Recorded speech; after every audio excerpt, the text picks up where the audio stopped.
এটা নিজৰ কাৰ্যালয়ৰ বহুত প্ৰয়োজন আছিল বহুত দিনৰ পৰা এটা হাই টাইম এছেম্বলি ইলেকশ্যন আহিছে পাৰ্লিমেণ্টৰ ইলেকশ্যন আমাৰ অফিচ বেয়াৰসকল আমাৰ MLA দুইজন ইয়াত আছে সিসকলে মিলি এই জেগাটো পচন্দ কৰিছে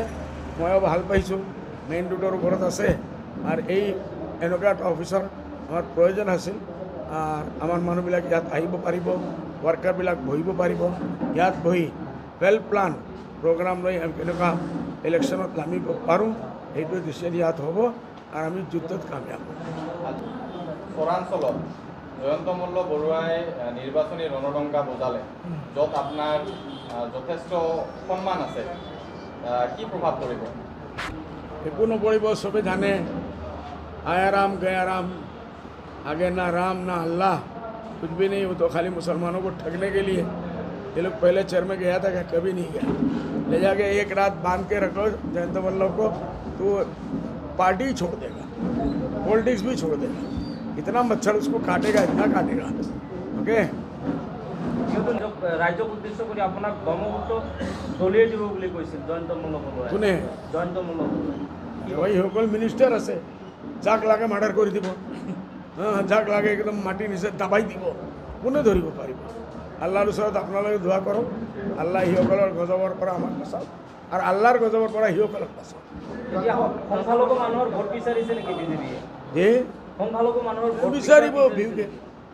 এই যে আমাৰ যে চিফ মিনিষ্টাৰে আজি 3 মাহৰ পৰা কৈছিল মুছলমানৰ ভোট নালাগে মিয়াৰ ভোট নালাগে মিয়া আমি একদিন সাফ কৰি দিম মই চ্যালেঞ্জ কৰিছিলোঁ বোলে জিন্দগীৰ মাজে আপুনি মিয়াক সাফ কৰি দিব গুৱাহাটীত 3 দিন ঈদৰ কাৰণে যেতিয়া মানুহ যায় আমাৰ এই মানুহবিলাক যোৱাৰ কাৰণে গুৱাহাটী টাউনটো কবৰস্থান হৈ যায় এইবাৰ ঈদত বহুত মিডিয়াই দেখাইছে কবৰস্থান হৈছে আৰু হেমন্ত সাহেবে আমার के नाम जमुना मुख हो सब जगह कोई ए बाबा दे बाबा कुछ अल्लाह के नाम पे भीख दे बाबा ए मुसलमान भाइयों मेरी बहनों मैंने जिस बुरके को बेइज्जत किया मैंने मुसलमानों को बेइज्जत किया वो सब भूल जाओ और मुझे थोड़ा वोट दे दो अगर वोट नहीं दोगे तो दिल्ली में मेरी सरकार गई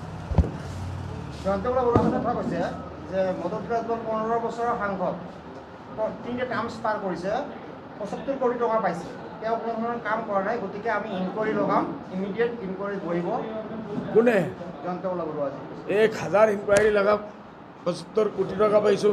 মই জয়ন্তকে নাম এই যে ধুবুৰী ফুলবাৰী এটা ব্ৰিজ আনিছো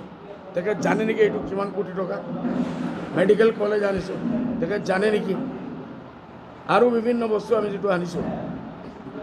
এগ্ৰিকালচাৰ ইউনিভাৰ্চিটি আনিছো চাপৰত তেখে জানে নেকি সিসকলে কোনোদিন কোনো কাম কৰা নাই ইনকোয়াৰি দিয়া জানে কেনে বিজেপি তো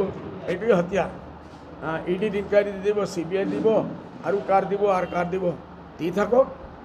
আপনাৰ ভেটি হকতে থাকিব না ইনশাআল্লাহ আছে চাও না ইমান ডাঙৰ ডাঙৰ মানুহ থকাৰ পিছত আৰু কি ইনশাআল্লাহ থাকিব আৰু ভাল হৈ থাকে না জয়ন্ত মল্ল বৰুৱা আৰু কথা কৈছে যে তেওঁ আপুনি সাংসদ হৈ থকা অৱস্থাত এই ব্ৰিজ কলেজ জাহাজঘাট এইবিলাক হেৰি এৰোপ্লেনৰ যেটো উৰাজাহাজৰ হেৰি এইটো আপুনি একো কৰা নাই এইটো বিজেপি চৰকাৰে কৰিছে মইতো কোৱা নাই মই অকলে কৰিছোঁ ভাই আগে গগৈ সাহেবে লিখিছিল তাৰপিছত ফিল্ডাৰ ডিমাণ্ড কোনে কৰিছে বাৰ বাৰ মিনিষ্টাৰৰ ওচৰত কোন হৈছে কোনো এজন বিজেপি বা কংগ্ৰেছৰ কোনো মন্ত্ৰী যোৱা নাই যদি গৈ থাকে একলা বদৰুদ্দিন আজমল কৈছে ইট ৱাজ মাই ডিউটি আমি আমাৰ ডিউটি পালন কৰিছোঁ যিসকলে CBI দিব টি দিব CBI দিব হেল্ল' ইমান ডাঙৰ ডাঙৰ দাৱা কৰাৰ আগত ভাল কৰি ফ্ৰুট খাওক ড্ৰাই ফ্ৰুট খাওক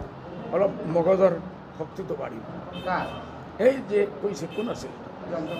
জয়ন্ত মল্ল ঠিক আছে স্যার এবার যদি জিকে আপনার কি করার ইচ্ছা আছে আপনার যে এবার যদি আপনি জিকে নতুনকে কি করার ইচ্ছা আছে আপনার মই কৈছোঁ মই ইউনিভাৰ্চিটি আনাৰ আমাৰ এটা পৰিকল্পনা আছে BN কলেজক ফাৰ্ষ্ট টাৰ্গেট লৈছোঁ আমি গোৱালপাৰাত যে মেইন ৰোডৰ ওপৰত কলেজ আছে সেইটো ইউনিভাৰ্চিটি আনাৰ আমাৰ প্লানিং আছে আমি আমাৰ ইণ্ডাষ্ট্ৰি ইয়াত ধুবুৰীত ইণ্ডাষ্ট্ৰি আগে মৰাপাটৰ ইণ্ডাষ্ট্ৰি আছিল সেইটো বন্ধ হৈছে সেইটো খোলাৰ মই চেষ্টা কৰিম আৰু নতুন নতুন বহুত জাতৰ আমাৰ আজমল ফাউণ্ডেশ্যনৰ স্কিম আমি ইয়াত আনি আছোঁ ইনশাআল্লাহ ইয়াৰ পৰা সুপাৰ 40 হাজাৰ ল'ৰা ছোৱালী ইনশাআল্লাহ মেডিকেলত যাব এইটো আপোনালোকে দেখিব আপোনালোক কাৰ কণ্টেষ্ট হ'ব জাভেদ ইছলামৰ না ৰকিবুল মোৰ লগত মোৰ কণ্টেষ্ট হ'ব sir thank you sir sir